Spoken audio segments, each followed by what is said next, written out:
이 시간 우리에게 주신 하나님의 말씀은 욥기 40장 6절에서 24절까지의 말씀입니다.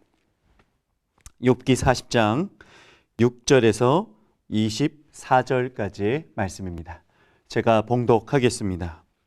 그때의 여호와께서 폭풍우 가운데에서 욥에게 일러 말씀하시되 너는 대장부처럼 허리를 묶고 내가 내게 묻겠으니 내게 대답할지니라. 내가 내 공의를 부인하려느냐? 내 글을 세우려고 나를 악하다 하겠느냐? 내가 하나님처럼 능력이 있느냐? 하나님처럼 천둥 소리를 내겠느냐? 너는 위엄과 존귀로 단장하며 영광과 영화를 입을지니라. 너의 넘치는 노를 비우고 교만한 자를 발견하여 모두 낮추되 모든 교만한 자를 발견하여 낮아지게 하며 악인을 그들의 처소에서 짓밟을지니라. 그들을 함께 진토에 묻고 그들의 얼굴을 싸서 은밀한 곳에 둘지니라. 그리하면 내 오른손이 너를 구원할 수 있다고 내가 인정하리라. 이제 소같이 풀을 먹는 베헤못을 볼지어다. 내가 너를 지은 것 같이 그것도 지었느니라. 그것의 힘은 허리에 있고 그 뚝심은 배의 힘줄에 있고 그것이 꼬리치는 것은 백향목이 흔들리는 것 같고 그 넓적다리 힘줄은 서로 얽혀 있으며 그 뼈는 녹광 같고 그 뼈대는 쇠 막대기 같으니 그것은 하나님이 만드신 것 중에 으뜸이라. 그것을 지으신 이가 자기의 칼에 가져오기를 바라노라. 모든 들 짐승들이 뛰노는 산은 그것을 위하여 먹이를 내느니라. 그것이 연잎 아래에나 갈대 그늘에서나 늪 속에 엎드리니 연잎 그늘이 덮으며 시내의 버들이 그를 감싸는도다. 강물이 소용돌이 칠지라도 그것이 놀라지 않고 요단 강물이 쏟아져 그 입으로 들어가도 태어나니 그것이 눈을 뜨고 있을 때 누가 등에 잡을 수 있겠으며 갈고리로 그것의 골을 꿰 수 있겠느냐. 아멘. 할렐루야. 하나님의 말씀과 기도로 우리 하루를 시작하시는 모든 성도님들에게 하나님의 크신 은혜와 축복이 함께 하시길 바랍니다. 욥을 향한 하나님의 말씀이 계속됩니다. 앞서 살펴본 말씀을 보면 욥은 하나님 앞에 한마디도 대답할 수 없었습니다. 하나님의 창조 권능과 지혜와 섭리 앞에 욥은 그저 손으로 입을 가릴 수밖에 없다라고 말하였지요. 욥의 이러한 태도를 두 가지의 의미로 살펴볼 수 있습니다. 그 하나는 하나님께서 욥에게 하신 말씀에서 욥은 만족할 만한 답을 얻지 못했다는 것입니다. 욥이 가장 궁금했던 것은 왜 나 같은 사람이 고난을 받아야 하는지였습니다. 그렇게 살아온 자신은 하나님께 이와 같은 고난을 받을 만한 이유가 전혀 없었다는 것이죠. 그래서 그는 친구들과의 대화 가운데 자신이 의롭다는 주장을 굽히지 않았습니다. 오히려 하나님의 심판이 정의롭지 못하며 죄 없는 자신을 고난에 빠뜨렸다는 생각으로 하나님께 불평과 불만을 쏟아내었습니다. 이 같은 욥의 태도에는 하나님께서는 직접 그 문제에 대한 답을 주지 않으시고 창조의 권능과 질서를 통해 하나님의 크고 위대하심을 말씀하셨죠. 욥은 하나님의 말씀을 듣기는 하였지만 자신이 가지고 있던 의문점은 해결되지 못했기에 바로 하나님의 말씀에 내가 만족할 수 없다는 의사를 내비쳤다는 것이죠. 둘째로 욥이 하나님 앞에 아무 대답도 할 수 없었던 이유는 크고 깊으신 하나님의 능력과 지혜로 인함이었습니다. 크고 깊으신 하나님의 창조 권능과 창조 질서 앞에 비천한 자신은 어떠한 대답도 낼 수 없었다는 것이죠. 이는 하나님 앞에 겸손하게 엎드린 태도라 할 수 있습니다. 이처럼 두 가지의 의미로 해석할 수 있는 욥의 침묵 앞에 하나님께서는 다시 한번 이렇게 말씀하십니다. 너는 대장부처럼 허리를 묶고 내가 내게 묻겠으니 내게 대답할지니라. 이번에는 전보다 더 단호하게 욥의 대답을 촉구하시는 하나님의 말씀을 보게 됩니다. 대장부처럼 허리를 묶고 대답하라는 말씀은 하나님께 맞서 볼 테면 얼마든지 맞서 보라는 것입니다. 네가 그토록 너의 의를 주장하는 것처럼 하나님 앞에 너의 의를 주장하고 하나님께 대항할 수 있으면 대항해 보라는 태도였죠. 이것은 그동안 욥이 보였던 꼿꼿한 태도를 책망하시며 결국 하나님 앞에 겸손히 납출하는 권면까지도 담긴 말씀이라 할 수 있습니다. 이제 하나님께서는 당신의 정의와 공의를 부인한 욥의 태도를 지적합니다. 욥은 빌닷과의 대화에서 하나님의 정의와 공의를 부정하고 비난한 바가 있습니다. 욥기 9장 24절의 말씀을 읽어드리겠습니다. 세상이 악인의 손에 넘어갔고 재판관의 얼굴도 가려졌나니 그렇게 되게 한 이가 그가 아니시면 누구냐? 욥은 하나님께서 온전한 자나 악한 자나 구별하지 않고 함께 멸망시킨다 말합니다. 또한 무죄한 자의 절망도 하나님께서 비우셨다라고 말하고 있지요. 온 세상을 통치하시고 인생을 살피시는 하나님의 정의와 공의를 비웃고 비난하고 부정하는 욥의 태도를 볼 수 있습니다. 이에 하나님께서는 본문 8절을 통하여 내가 내 공의를 부인하려느냐, 내 글을 세우려고 나를 악하다 하겠느냐라고 물으십니다. 답은 그럴 수 없다라는 것이죠.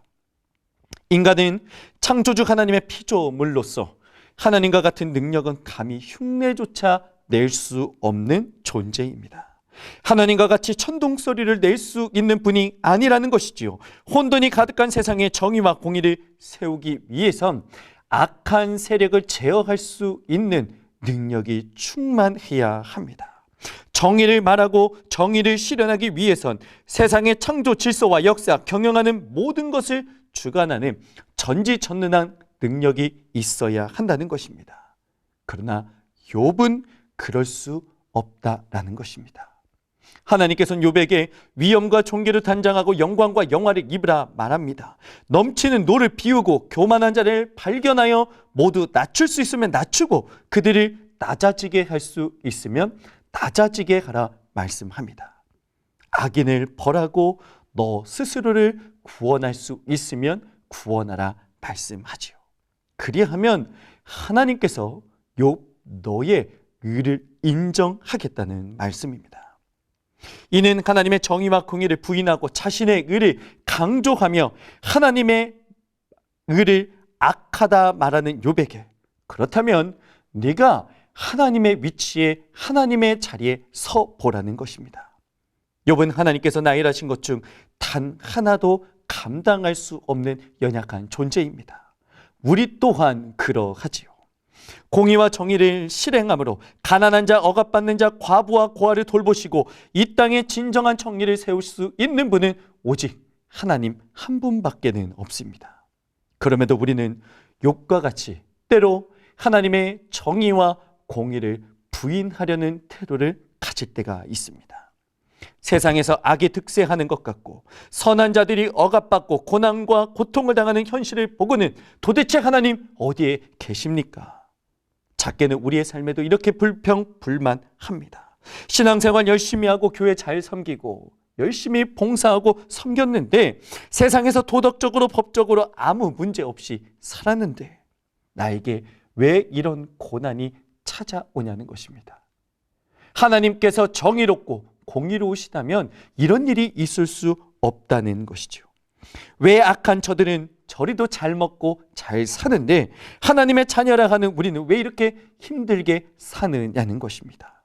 이것이 하나님의 정의입니까? 욥처럼 하나님께 질문하고 불평과 불만을 쏟아낸다는 것이죠.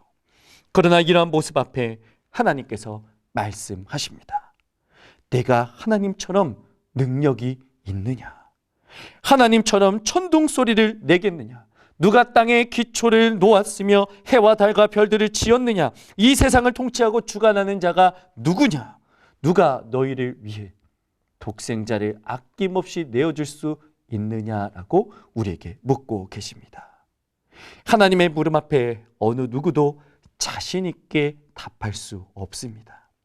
이 같은 진리를 강조하기 위해 하나님께서는 본문 15절에서 24절까지 베헤못이라는 가장 힘있고 거대한 동물을 등장시키십니다. 인간의 연약함과 하나님 창조의 위대함을 강조하기 위하여 바로 이 베헤못이라는 가상의 동물을, 상상의 동물을 등장시킨 것이죠. 베헤못은 원어로나 그 의미로나 구체적으로 어떤 동물을 가리키는지 정확하게 알 수는 없습니다. 많은 수의 동물들을 의미할 수도 있고요. 묘사하는 것으로 볼 때 우리가 잘 아는 거대한 하마라고도 볼 수 있습니다. 베헤못이 정확하게 무엇을 가리키는지 알 수는 없지만 분명한 것은 이처럼 크고 강력한 하나님께서 창조하신 것 중에 가장 으뜸이 되는 바로 이러한 동물 또한 하나님의 주권과 통제 아래 있다는 것입니다. 이처럼 세상의 주인은 오직 하나님이십니다. 그의 뜻대로 창조하시고 그의 뜻대로 움직이시고 그의 뜻대로 이끌어 가시는 하나님이십니다. 그렇다고 해서 인간의 모든 자유의지를 무시하거나 하나님께서 세우신 자연의 법칙을 역행하여 마음대로 세상을 움직이는 분은 아니십니다. 하나님께서 창조하신 대로, 창조의 질서대로, 하나님께서 말씀하신 대로 가장 선하고 좋은 길로 이 세상을 움직이시고 이끌어 가시는 분이 바로 우리 하나님이십니다. 사랑하는 성도님들, 세상을 살아가는 동안 우리의 이성과 생각으로, 판단으로 이해할 수 없는 수많은 일들을 마주할 때가 있습니다. 작게는 우리의 현실과 삶에도 마찬가지입니다. 그러나 잊지 마십시오. 늘 세상의 현상과 우리의 삶의 뒤편에는 우리 눈에 보이지 않는 하나님의 뜻과 계획과 하나님의 위대하심이 존재하고 있다는 사실을 반드시 기억해야 합니다. 온 우주 만물의 창조주이신 하나님, 나를 사랑하고 죄와 사망에서 구원하시기 위해 독생자를 아낌없이 내어주신 하나님께서 늘 나를 지키시고 보호하신다는 사실을 기억하시길 바랍니다. 그리하여 삶의 어떠한 상황에서도 변함없이 하나님을 신뢰하며 믿음으로 승리하는 삶을 살아가시는 우리 귀한 성도님들 되시길 주님의 이름으로 축복합니다. 기도드리겠습니다. 사랑의 아버지 하나님, 이 땅을 통치하시고 운영하시는 하나님의 창조 섭리를 바라봅니다. 때로는 우리는 이 땅 가운데 우리의 연약함을 인정하지 못하고 하나님께 불평과 불만을 쏟아내으며 또한 세상 가운데 하나님의 정의와 공의가 어디 있느냐고 하나님 앞에 따져 부를 때가 있습니다. 그럼에도 우리를 포기하지 않으시고 끝까지 붙들어 주시니 감사합니다. 하나님께서 창조하신 이 땅을 바라보며 하나님의 위대한 손과 전지전능하심을 믿고 바라보며 주님을 신뢰하는 저희의 삶이 되도록 역사하여 주시옵소서. 때로는 우리의 생각으로 이해할 수 없을지라도, 우리가 다 받아들일 수 없을지라도 이 땅을 통치하시고 움직이시고 가장 좋은 것으로 채우시는 분은 하나님이심을 우리가 믿고 신뢰하며 이 땅을 살아가는 우리 모두가 되게 하여 주시옵소서. 그리하여 어떠한 상황에서도 낙심하지 않고 하나님만을 신뢰하며 말씀과 기도로서 믿음으로 이 땅 가운데 승리하는 삶을 살아가는 우리 모두가 되도록 축복하여 주시옵소서. 예수 그리스도의 이름으로 기도드리옵나이다. 아멘. 주 예수 그리스도의 은혜와 아버지 하나님의 사랑과 성령의 교통하심이 모든 상황 가운데서도 오직 주만 바라보며 믿음의 눈을 들어 주를 바라보고 우리의 모든 시선을 주께로만 향하기로 결단하는 주의 백성들 위해 이리 신광교회 위에 지금으로부터 영원까지 함께하여 주시길 간절히 축원하옵나이다. 아멘.